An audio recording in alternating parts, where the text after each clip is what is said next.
forward. I'll do a quick. All right, guys. So we have Jared Lander here with us with Lander Analytics. I'm super excited. He's going to share with us his consulting journey and how he became a consultant. So I'm going to let you take it away, Jared, and feel free to share anything and everything that will help these guys. Wonderful. Yeah. So folks, I started this business 11 years ago. That's the official incorporation, though I was what I guess I would term freelancing for a few years before that. It all started with actually before grad school, I was working for a small consulting business. And I went to grad school for statistics before data science was a thing, right?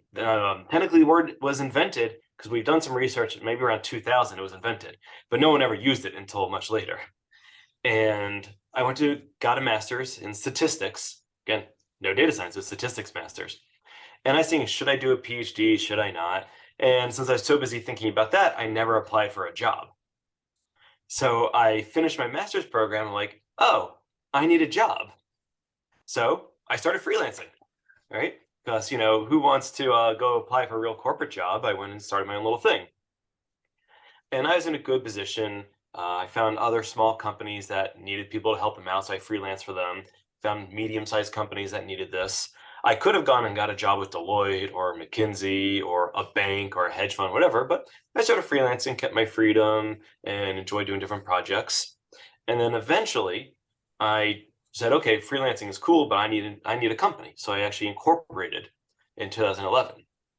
And even after the incorporation, it was still mostly me. Then eventually in 2000, just real quick, Jared, for these guys, what made you kind of make that transition from like, hey, I'm going to be done doing the freelancing thing, and I know like Upwork and that wasn't around back then because I never did Upwork, but at some point, like you kind of made that call. What was going through your mind, like specifically? Yeah. So at some point, I need to grow from just me. Because I know in order to scale, you need more than one person.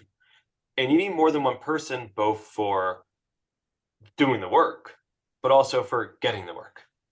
And that's why actually my first hire was a salesperson. And then came more data scientists. But that happened in around 2015. So I actually went for the solo route for a while. And part of that sort of building up the resources in order to be able to afford the salesperson without taking on outside money. And the thing that got me going is that I knew I wanted to scale and run a bigger business and help more people. And I couldn't do it all by myself because we're limited to 25 hours a day, each of us, all the same. I was hoping to get a better response to 25 hours, but no one did. So I'll just leave it at that. I got it there. 25. Yep. Not all the dad jokes land.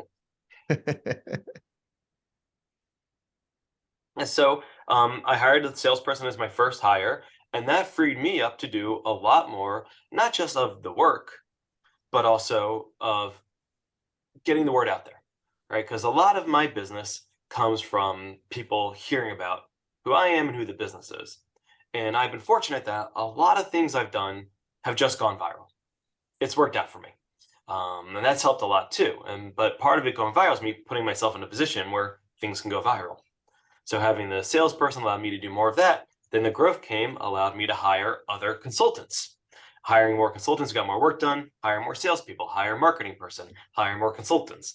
And it becomes a nice cycle where you keep growing both sides, the sales and the actual people doing the work.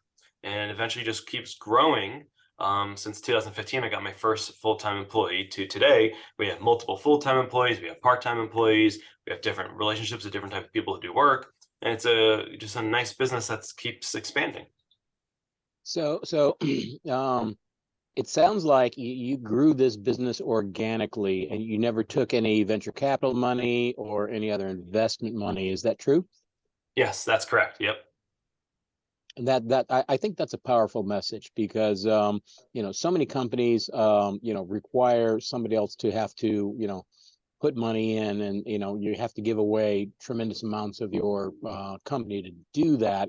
The fact that you've been able to do this organically is a big deal.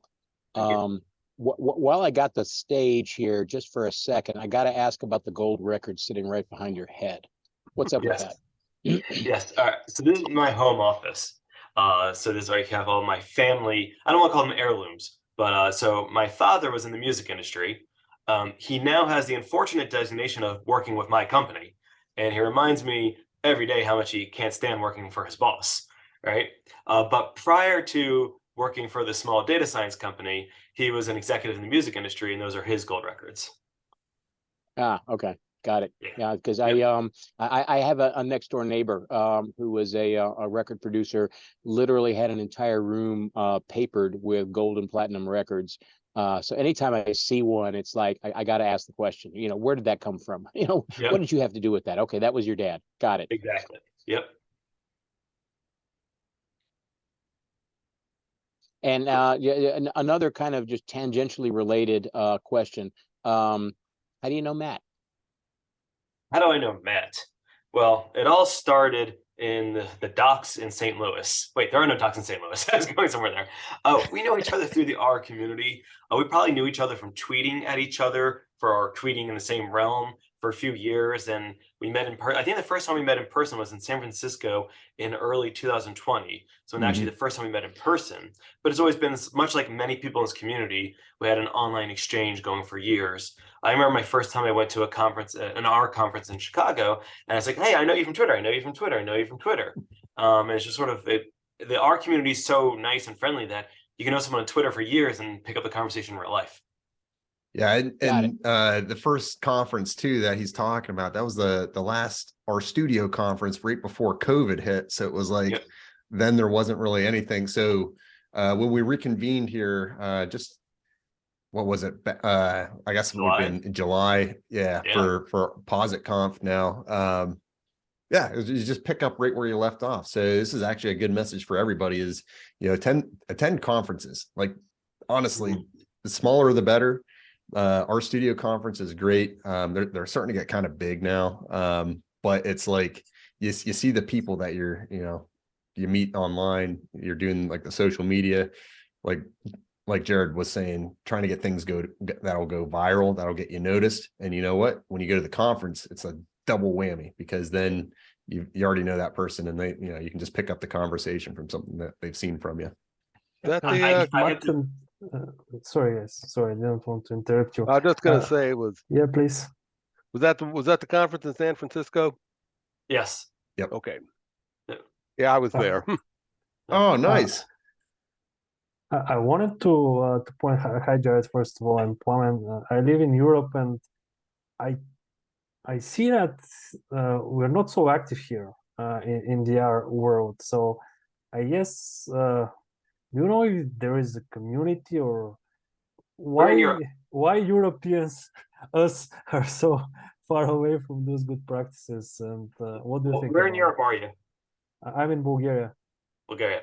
So I can't speak specifically to Bulgaria, but I know pre-pandemic there was a lot of active communities. I know like Zurich had a great R meetup, and I think they're trying to revive it. And I've spoken at R meetups in different places in Europe. I know in London and Amsterdam I've spoken.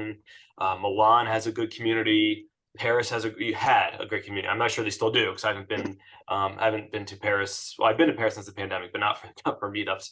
But it did pre-pandemic at least, and I'm hoping it starts getting revived because we've taken a hit here in the States too. We just started making, so I run the New York Open Statistical Programming Meetup, which is more or less was the R Meetup and then became Polyglot. And we're just starting to get back in person. And our attendance numbers are much smaller than they were before the pandemic because people aren't used to going out and seeing each other again. We're starting to notice it's starting to pick up, it's starting to grow a little bit. And once we get consistently hosting them, it'll get higher again. Probably not won't get back to the same point because if people aren't in offices, they're not in Midtown Manhattan, they're not in downtown Manhattan. But they're growing. So I do know that Europe has communities. It depends where in Europe.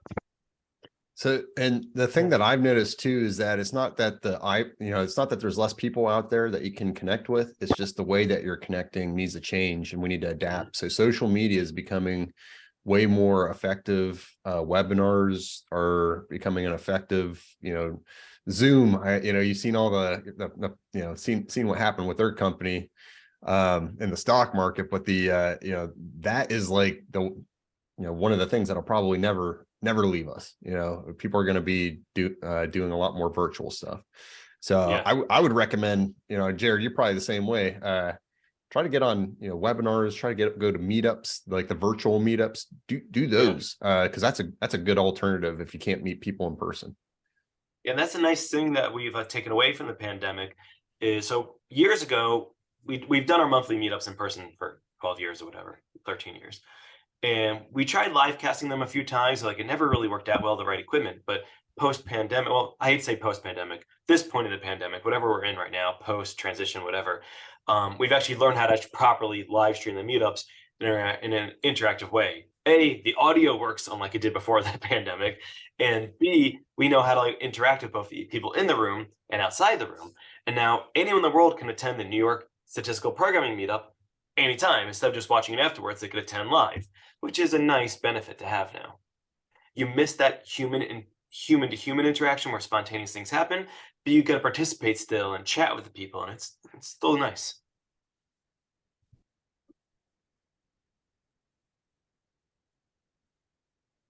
Okay, so tell us your story. Okay. How did you get here? How did I get here?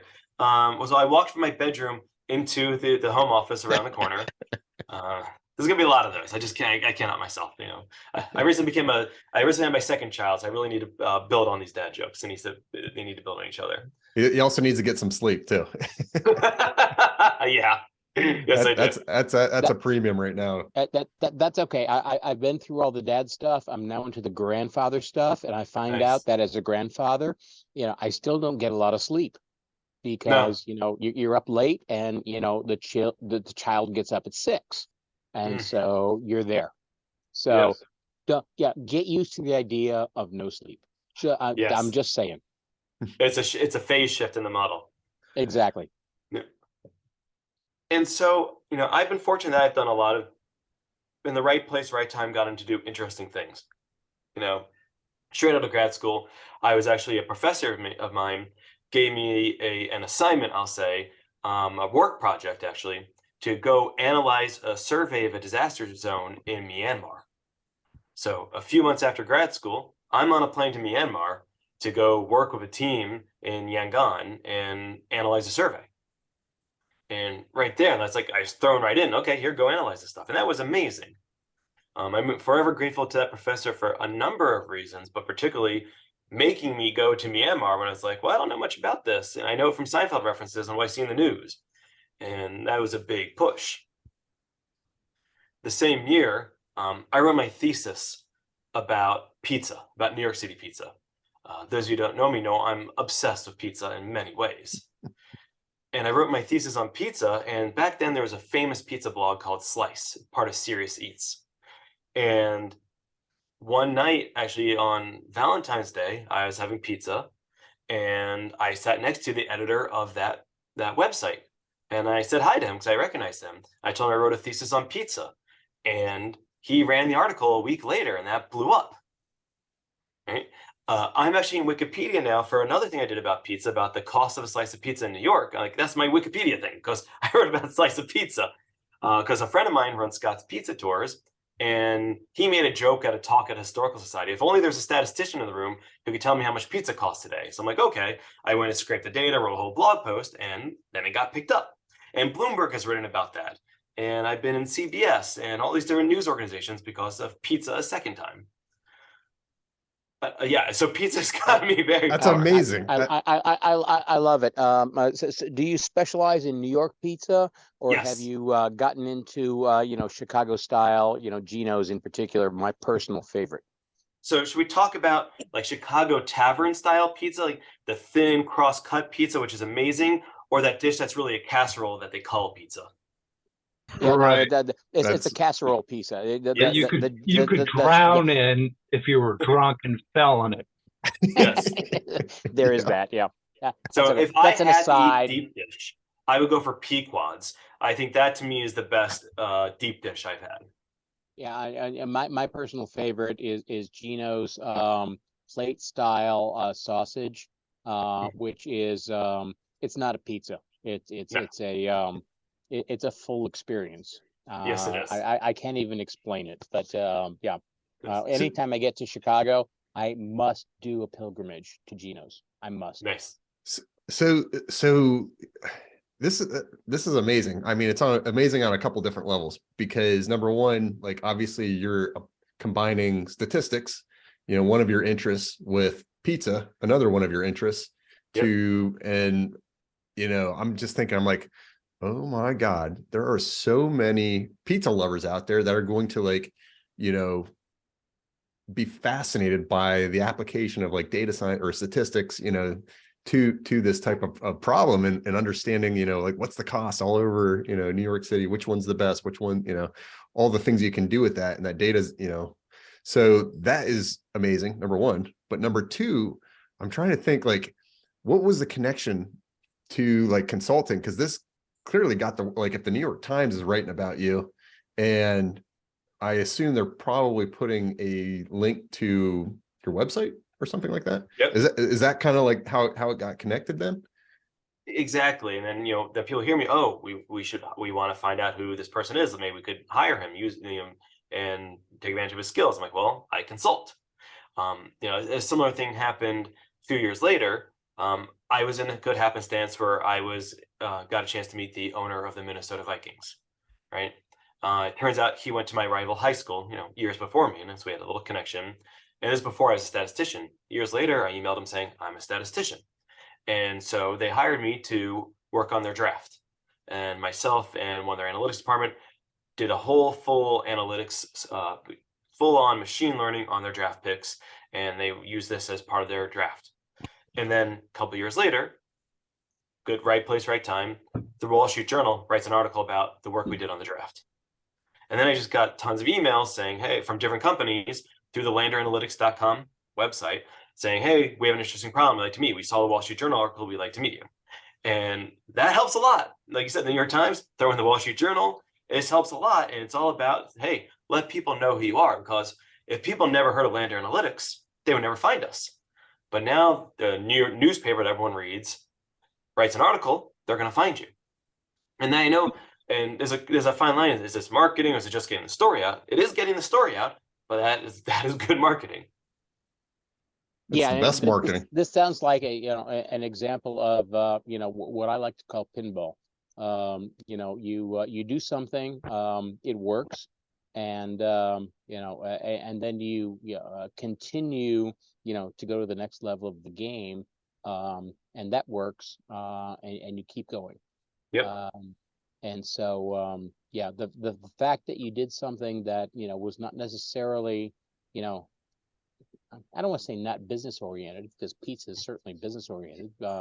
Professional sports is certainly business oriented, but you went from one to the next and got successes there.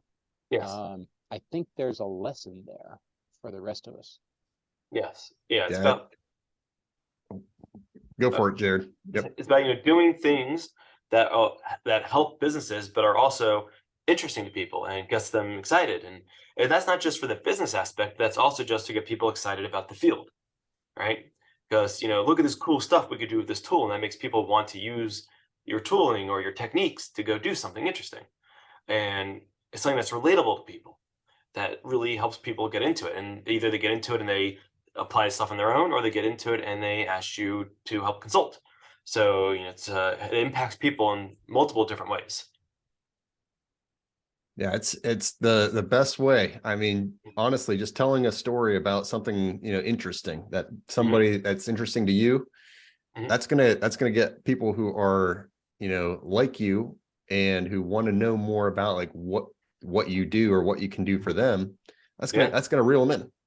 Pizza, whether it's the Minnesota Vikings. How many people out there are Minnesota Vikings fans? There are tons. Yeah. So they're going to read that article. A football fan in general, you can do the draft of this stuff, and that gets them really excited. Yep. Yeah. So talk about a little bit, if you don't mind, and if I'm taking you off topic, let me know. But you obviously grew your business in a big way. Hiring sales guys and then hiring consultants and hiring more sales guys and hiring more consultants. Talk a little bit about how that worked. Yeah. So let's go back to actually the first hire that I mentioned. So for my business originally, we've diversified since then, but it's originally mainly training, like Matt does a lot of training, and consulting, right? And when it was a solo shop, the training had a lot more, it was more bang for my buck, I should say, because it was an easier sale and it was, it was a week, right? And I can move on, get a lot of dense money, get a good payment from a client quickly. And I used that knowing at the time that I used that as a way to save up and fund future expansion into the salesperson to help me expand the consulting part. Because when you're a solo shop and you think, how can I scale the most? How can I get the most dollars per unit of time? Because I want to be very careful of hiring. I don't want to be in a situation where I can't make payroll. And that's very important to me. And so since then, we keep a stockpile of cash on hand in case there's a downturn to make sure we could pay people. And I'm very proud that we have never once missed a payroll period. Even that one cycle where our payroll provider committed fraud and stole money from us, we still made payroll the next day, right? So That's crazy. That's crazy. Yes. So we actually had Philip, the CEO of Absalon, on, and he had a similar story of, I don't know if it was necessarily fraud, but it's just like the stuff that happens like that out there. And it really, like, there was a 3-month period where I don't think he paid him or any of the other founders because of this like massive like issue. Oh yeah, I know what it was. It wasn't fraud. It was another issue where the client scope creep. That was the issue that almost sunk sunk them. So yeah, no, this is great, because this is the weird stuff that'll happen out there when you get into consulting. Yeah, and just from my perspective, fraud, and in my case, I had a significant episode of employee embezzlement. Somebody that had access to the checkbook. That's rough. And and she was, and it wasn't a humongous deal. She was paying for ridiculously small things. But it took a number of months before it kind of raised above the level of the noise for me to notice that what the heck was going on. By that time, she'd resigned and it went away. So yeah, I understand. I completely empathize with that particular problem. Yep. Yeah. Can you share what happened, like roughly speaking? Kind of want to learn about it. I haven't been on that side of the business, so yeah. Payroll fraud, you mean? Yeah, the fraud thing. Yeah. So we're using a payroll provider that actually came recommended from numerous sources. Like it wasn't an ADP size provider, but it was like geared towards small and medium businesses. And I've learned more of the backstory since then, because there's been an FBI investigation, there's a court case and everything. So basically, this company got bought out by another company that had multiple holdings. And it turns out the CEO of this new company that bought this payroll provider had a shell game going. He was kiting, which is when you move money from one account to another and like keep writing checks back and forth. And then one day, he reprogrammed, I forget the exact terminology, like Swift banking or something. I forget the terminology, but whatever the banking codes are, to route all the money from all of his customers doing payroll that day, and routed it all to his bank account quickly into offshore accounts, all instantaneously, and not into the employees' bank accounts the next day. And as a mass, I think he stole somewhere along the lines of, I want to say $250 million. Wow. Yeah, and we were just one of the many victims of that. And of course, none of the victims have been restituted. It's now 4 years later. Wow. And from what I heard was none of the victims' insurance companies paid out either, because most business insurance doesn't cover you from getting hurt. It covers if you mess up with your client. So no one has been restituted in any way. Jeez. And yeah, it's been a brutal experience. And like, this was not like some small, obviously he stole $250 million. This wasn't a small payroll operation. This is like a sizable company. So a lot of people got hurt, and we were one of the many people.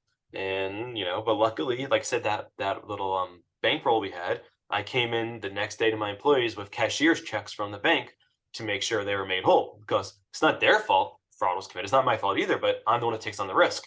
So I protect my employees from that risk. So it was And that's literally the payroll processing company. It wasn't your employee or a nope. contractor. It was, oh wow. And they were Yep. literally shifting money all like not to the employee Swift like code, but rather Yep. to, oh, this is crazy. Okay. Yeah, it Yeah. was insane.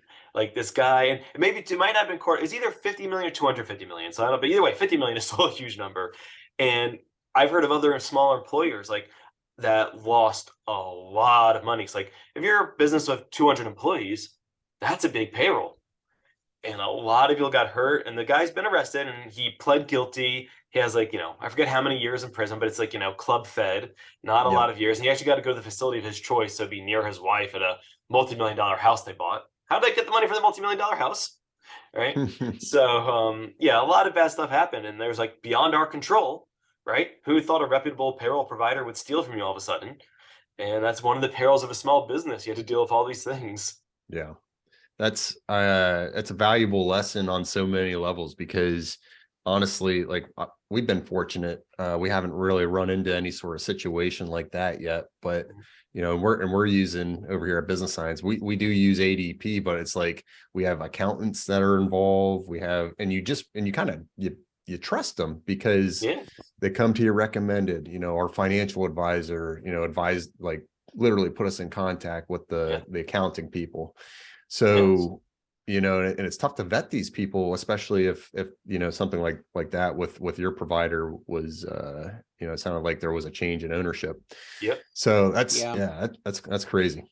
Yeah, And you feel for you. Based on my, I've been in this business for 40 years, 45 years, a long time. And I've had a number of different financial legal professionals.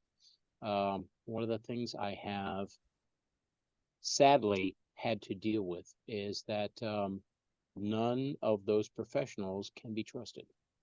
Even the ones that I like, even the ones that I currently use, they can't be trusted. You have to be very careful. You have to look hard at what they're telling you to do, and look hard, especially when you give them money, where that money is going. Just a side note, but it's critical. I've gotten into significant financial and legal trouble because of nothing I did wrong, but because I had professionals that I thought I trusted that were not trustworthy. Yeah. And you see that repeatedly with small businesses, and even you hear famous stories like of Billy Joel getting screwed by his money manager. And you hear it a lot from it makes the news when it's a celebrity it happens to. That happens all the time. And it's an unfortunate part of life that you have to, build people, you have to be around people you can really trust, which is hard to find, as you're saying.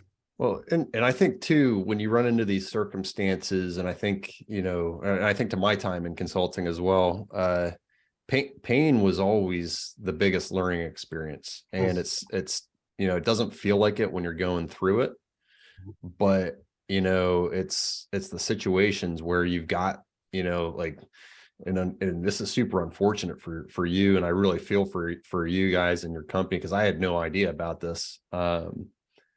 You kind of got, the one positive I can think of out of it is the learning experience. And you now know you probably have things in place in order to help prevent that in the future. Oh yeah. Yep. And that's one of the parts of running a small business that, a lot of people don't think about. You have to take care of your payroll. I love the stockpile idea too. I think that's a super valuable lesson for all of the future consultants on this call. Is build that stockpile, that nest egg. And that's part of something that was told to me. I didn't pay attention to it at the time, but I remembered what the guy had to say. Way back when, 1,000 years ago, when I started my first company, he said, "Listen, somebody's going to sue you. Just get used to the idea. Somebody's going to sue you. Somebody's going to steal from you. Get used to the idea. Somebody's going to steal from you. You need to figure out how to deal with that and go forward. Don't try to avoid it. You can do your best to try to avoid it, but it's gonna happen." And I remember that this was a very strange attorney, kind of a shysterish attorney, but it was the guy I was using at the time to form a corporation that I had, a long time ago. But I took what he had to say to heart. Realize there's going to be bad things that are going to happen to you, and figure out how you're going to deal with it. And it's not just these bad things that come out of nowhere, but now as a small business, it's all the other hoops you have to jump through. Whether it is the insurance for your employees, which is very hard not to get, but you have to go through, like, we have to do like an audit from our healthcare provider every year. I'm like, the questions they ask don't really apply to a company of our size. Or we have to get our business insurance and our cyber insurance and our umbrella insurance, all that types. Or we need to make sure we register for the right state authorities to pay taxes for our employees. And you need to make sure you follow the right regulations and have workers' comp and family leave.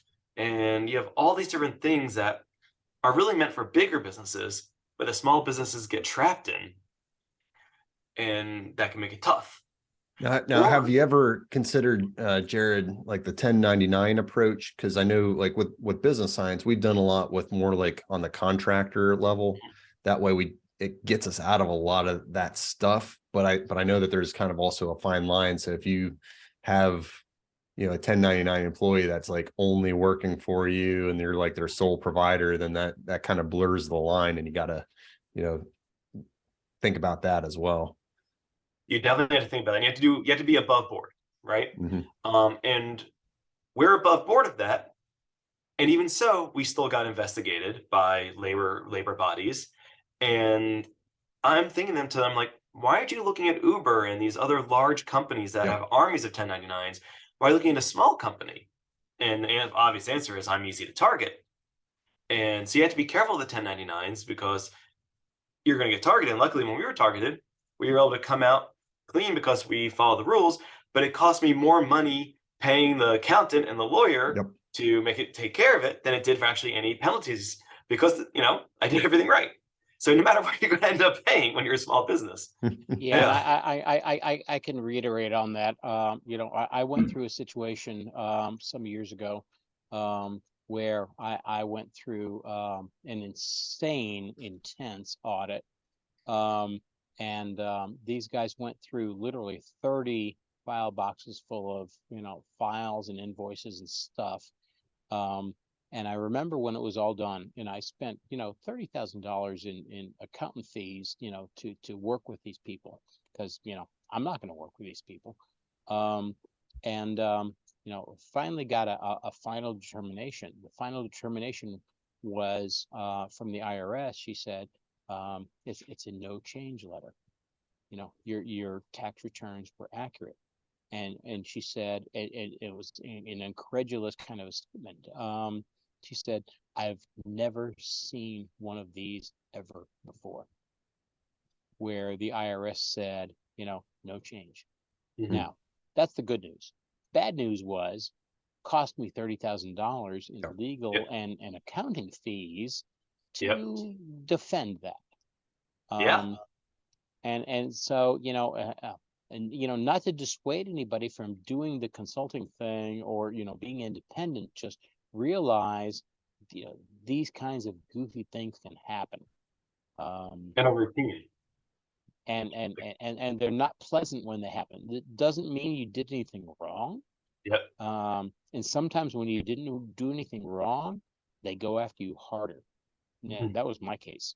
I didn't do anything wrong. They came after me harder. And that's why they went through 3 rounds of audits in my situation, trying to find something wrong. There was nothing wrong, but it cost me a lot. Yes. The nest egg thing, I'm thinking, like more and more, I think that's a super valuable lesson that we just covered, because like, when times are good, generally times keep, there's momentum there and things just keep seeming to all work out. But there's also times, when things, don't go your way. And that's exactly what we're talking about, where you got to have a little bit of cash on hand, save 100, 200, 300,000 and put that into an area where you don't even touch it. You just put it in a money market account, let it grow some interest on it, but like it's there if you need it. So Not just that's for bad times. Even good times, there's still a sort of seasonality to the flow of cash because business slows down December and January. It speeds up in the spring. It slows down in the summer. It speeds up in the fall. And your cash flow, if you have monthly cash flow, that's great. But oftentimes cash flow is lumpy. So you need to account for the lumpiness in the cash flow, even in good times. Consulting was always, it's kind of, so my wife, she was a realtor when we were at, in state college. And then, I was doing consulting there after I had left my full, when I was working with my previous company, Bonnie Forge, I talked with these guys about them in the past. And, that's nice and consistent. Consulting wasn't like that. It was the opposite. You get spikes here, maybe a couple projects, land, and then you never know, especially the bigger companies, when that, is going to happen, because they tend to move slower than the smaller companies. And all of a sudden, like if you charted it, you just see like a massive influx here on 1 month, and then, the next couple months, you might not have anything. So it just kind of depends. So yeah, you're exactly right. And then there's the seasonality component that you had talked about. Yeah. You might have like the big companies, often the ones that are the hardest to collect payment from, right? Either because they purposely want to delay because they get the float, or just because there's so many processes that you never, it's hard to get the right person. So you have to worry about these big companies, which are stable, but it might take you a while to get the money, or they might force long terms on you. Net 30, what's the most common for your for your the companies you're working with? Is it usually like net 30 or net 45? Do you see longer than that? So for us, we've been very good at negotiating no more than net 30. Okay. We have had companies try to say net 120, and we're like, no, we're not going to do 120. That's crazy. Yeah. So for the consultants on the phone that may not be familiar with this terminology, so that's the payment terms that larger companies normally go by. So they expect you to start work, and then you haven't collected payment yet. They want you to start, and they have this net 30 term that says basically, I'm going to pay you in 30 days. This is my promise to that, but we want you to get started now. So this is like in good faith, basically. And with that, we've actually, most of our customers, we actually insist on, and we receive it, at least a certain portion, not all, upfront. And that's something we've learned is important to do. It's sort of like a retainer model. And that's something I actually recommend a lot. So Matt is right. It's normal to get paid in arrears, but we actually get paid whatever the opposite of arrears is. I don't know the fancy term for opposite of arrears. Fronters, right? And we would treat it like a retainer, like a lawyer would, with a heavy loaded up retainer, because it makes it A, safer, but B, then we have a clock we have to sit there and click down on and make sure that we are doing a good job for the customer. So the model that we've kind of adopted here in this small group, especially when you're first starting out, to make the deal a no-brainer, get paid up front, but offer a guarantee, something that you're willing to live with, especially at least with the earlier clients, until you get a whole lot of reps. Do you guys do any guarantees or anything like that with and do you find that helps kind of ease up and kind of wash away the pain of having to give up so much money up front? I'm not sure guarantee is the right word, but like, hey, we say we're going to do work, we're going to do the work, right? Yep. The trouble, like we never can guarantee, hey, it's going to take 3 weeks, because you never know what goes wrong. There's always something, right? And I will be always very upfront with customers. On an ideal thing, this takes 6 hours. Not ideal, it's 6 weeks, right? And that's a broad range. Yeah. But we always just say, hey, this is the work that we will get done. And I think about, whenever you say here about a guarantee, I think about Tommy Boy. So I don't necessarily like to say guarantee, but we say, hey, this is the work we're going to do, and then we do that work. Right. Yeah, and my experience is smaller companies are far more willing to go there. Larger companies, And that's my particular, area of attack. They are completely not interested in giving you money up front. They're good for it. They're multi-billion-dollar companies. But the payment terms, typically, net 30, maybe if you talk them into a good day, net 60, sometimes 90. And sometimes it takes a long time to get paid. And so, yeah, a lot of it depends on the size of the company and what they're used to doing, because a lot of these companies already have existing relationships with other companies where, they're willing to, put the AR way out there because they know they're going to get it sooner or later. And they're willing to go for later. Nice thing. So, Some of as these a big small companies, company, it sometimes you've got to try to figure out some way to say, listen, I need to get paid sooner. How are we going to do that? Yeah. So, Jared, what were you going to say? Sorry. yeah. So sometimes, like a lot of these giant corporations, actually, oftentimes they'll have like two classes of vendors, and that's ultimately what we are, a vendor, right? And the smart ones realize there's the vendors where you send the 30-page MSA, then there's the vendors where you send the 3-page MSA. Mm-hmm. And same thing, the payment terms and everything else. And the smart big companies, they realize that they want to work with the small companies like mine, which they sometimes often want to do, because we could be innovative and nimble. They have like a sort of separate set of terms. And sometimes the people you're talking with there might not know that there's a separate set of terms for small companies, but if you tell them about it, like, oh, let me check. And then the lawyer or procurement says, oh yeah, here's the small company set of terms.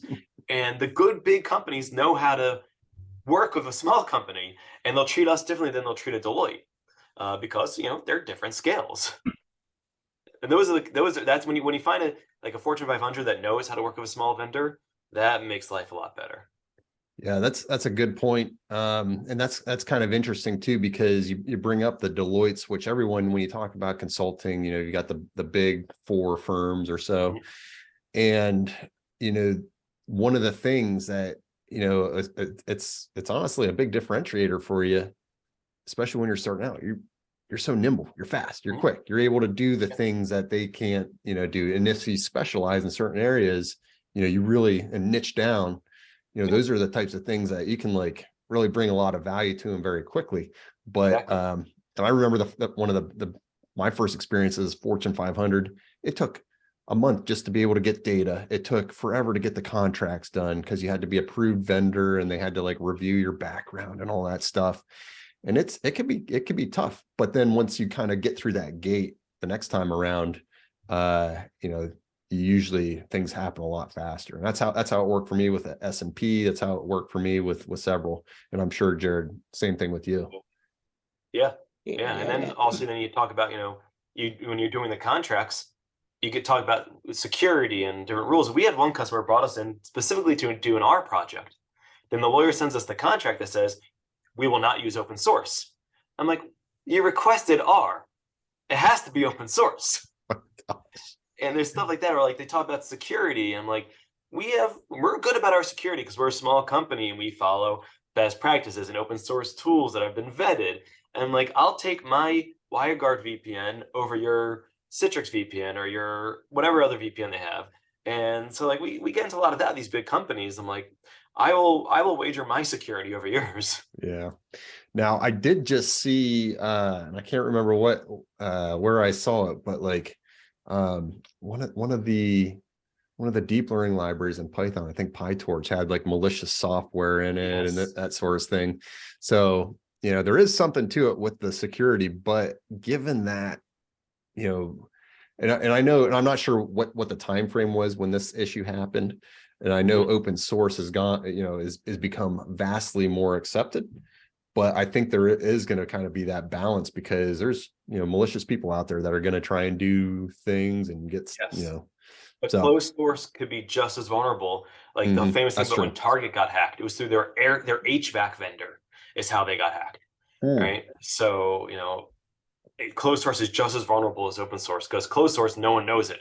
Open source, everyone can find it. Yep. Yep. I Okay. remember back in the day, we're going back 20 years now, 25 years. A lot of vendors that I was working with, I said, you need to work with Linux. Really, seriously, you need to work with Linux. They said, no. That's hacker stuff. We don't care about that. That's not going to be our world.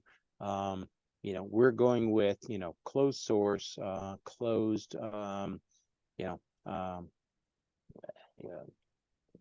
stuff that we can control.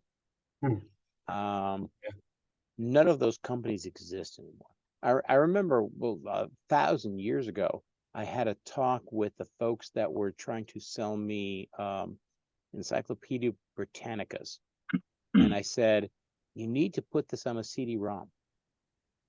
And they said, why would we ever do that? That's silly. That's ridiculous. We're a paper company. Yeah. So Just like Dunder Mifflin. kind of got it. Yeah, understand. But your point is well taken. A lot of where people are going, where the world is going, people are not necessarily ready for. And we're on the cutting edge of where that is. Us guys. We have some customers, they hire specifically to use an open source tool, R, whatever. We have other customers that hire us to solve a problem, and they don't care how we do it. Then we happen to use an open source tool because that's what we like to use. So it depends what the customer is coming to us for specifically. They might care about the tool, they may not. And so that's always an interesting thing that you need to figure out what the customer wants. Now, I do have a question for you, Jared, and I don't know, did you ever find for your business that there are certain like areas or kind of like opportunities that you found and you started to focus on those a little bit more? Like I know you had the government, for example, and I don't know if there's anything else like that. And how did you decide that? How did you come to that conclusion? So yeah, so we definitely have certain industries that are more represented than other industries. And for us, data is data, algorithm's an algorithm. So we're cool forever. And part of the consulting business is learning different fields and figuring out, what the problems that needed to be solved are. But we have found that in addition to government, finance, and whether that means banking, hedge funds, or insurance, is a big pillar. And another pillar is pharmaceuticals and healthcare. Those are probably two of our bigger pillars. And of course, then you have marketing is out there and retail. And we just sort of figure out, okay, well, we've got many, I don't want to say, yes, repeat customers because the same customers keep coming back, but repeat industries, we'll say. And there's an old joke, it's like, why did Willie Sutton rob banks? Because that's where the money is, right? So we follow the money, we follow the cash to whether pharmaceuticals has the cash flow or insurance industries, and we go there because that's where the business is coming in from. Yeah, it's I couldn't agree with that more. Double down, find a win, double down on it. That's been the recipe. Same thing with business science, whether it's been getting into the training aspect or getting into, certain consulting in certain areas. You just figure out, and then plus it's easier too if you start getting wins in that industry to get referrals, grow that's it. A big thing. We have a number of customers that they give us referrals for other people in the industry, and maybe not referrals is the wrong term, but we get a lead from another field and say, do you have any customers you could talk to? And we have customers in their industry, they're happy to get on the phone and tell them about us. And it's been very helpful. Yep. Yeah. It's and people aren't static too. So you, oftentimes they'll stay in the same industry though, and they might bounce around on different. So if you have a good bring you into that new company. Yep. Exactly. It's a good strategy. Yep. Yeah. Cool. Hey, Jared, question for you. Just something you just brought up a few minutes ago. So we obviously within the group, it's preference to open source and specifically R. And I guess, Matt, you can chime in on this too, but with clients, you were talking about like the flexibility potentially, like how often do you stick to your guns with open source? Then how often are you like, the client ends up wanting their data viz and Tableau. So you're like piping our exports into what's your flexibility with that with clients using other tools that might not be necessarily like in your like primary wheelhouse. Yeah. So we will use other tools that they need it done, right? And so we don't shy away from that. So we are, for us, the important thing is solving a data problem, or I hate to say solving a data problem. It's not always solving problems. It's sometimes I have lack of vocabulary, but I don't want to tell you they're problems because problems has a negative connotation, but it's doing something beneficial for the customer. And majority of times we could do that in R. A lot of customers, like say, have a Tableau base. And so we provide the ability for them to take the results, whatever we have, and pull it from some data store that we could populate into Tableau. So a better analogy would be our choice of database. Let's say that. We work with Postgres a lot, but we also work with SQL Server a lot because almost every company has SQL Server. They're comfortable with it. They're happy with it. And so we have no problem pumping things into SQL Server. And actually, SQL Server has some amazing features. They added the ability to execute our code inside the SQL Server runtime. And I will tell you, that is one of the best pieces of software I have ever seen. I went for this, as a public pension fund. They had me convert a bunch of SQL queries into R queries inside SQL Server. And we took the query from a few hours to a few seconds because it's that amazing. So I have no problem using good closed source tools that the customer wants to use. It's, sometimes that's the restraints they're in. And our job isn't to say proselytize open source. Our job is to let's find good applications of data science. Yeah, I think too, in enterprise, you're going to see a lot of the Microsoft tooling. That's just something I noticed specifically. Everybody in the enterprise is using Excel, right? Yeah. So it's just natural for them to adopt a lot of the other tooling like the Power BI or SQL Server, that whole tool chain.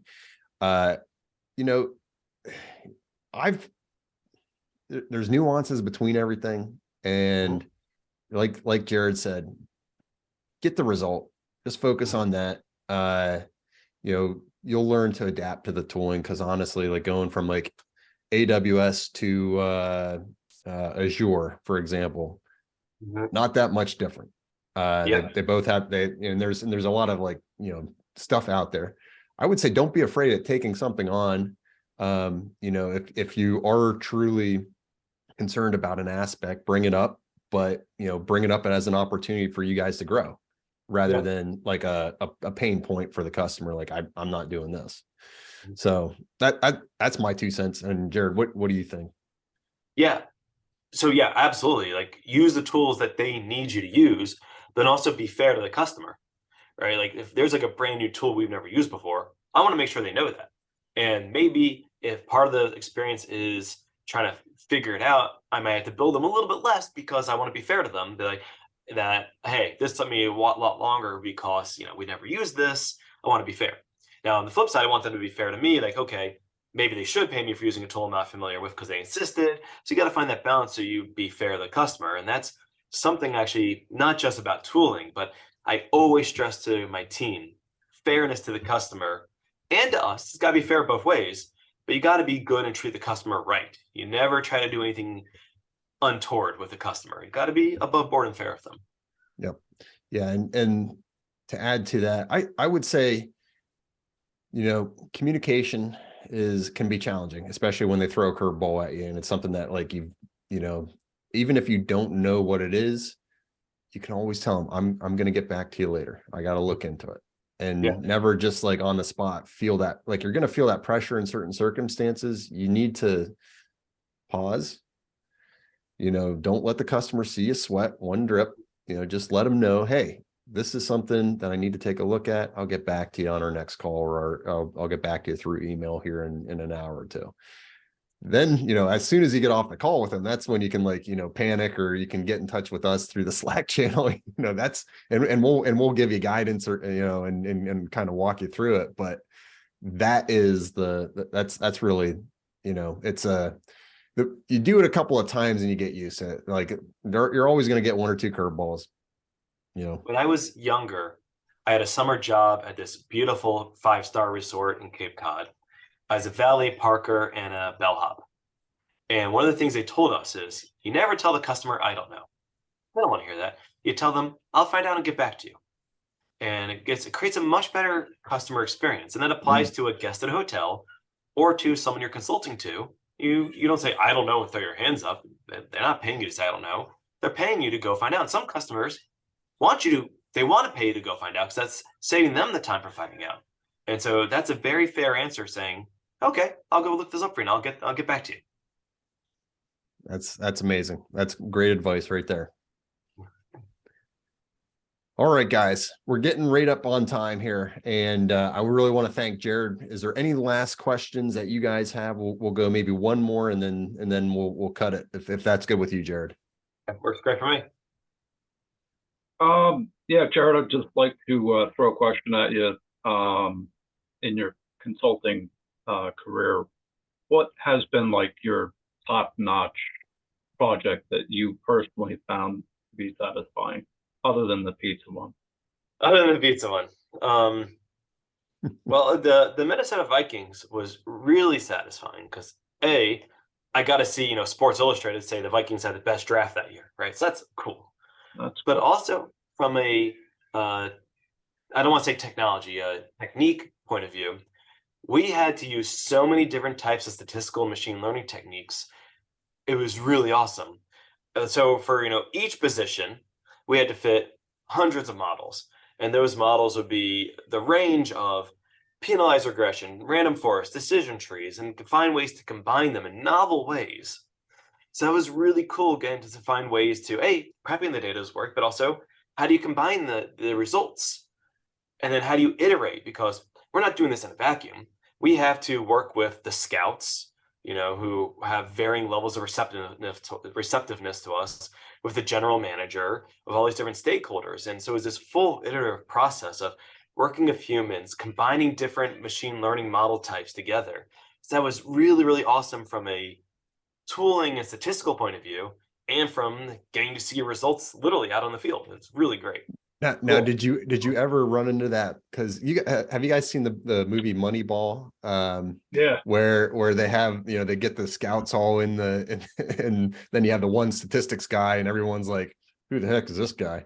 And then he starts spouting off do the exact opposite of what they're telling you to do, because you're going to spend a lot of money and not get very good results. Like, did you ever get that kind of Moneyball effect? They had a meeting with me at the center of a giant conference room table and all of the scouts surrounding me. And it was honestly, the scouts' acceptance of me and my work was a linear function of their age. It really was. The very young scouts were super excited for what I was doing. The middle-aged scouts were like in between, and the older scouts were like, what are you doing here? Mm-hmm. And right across the table from me was a former linebacker sitting there, the most upset face I've seen on a human, spitting his tobacco juice in a Gatorade bottle, glaring at me.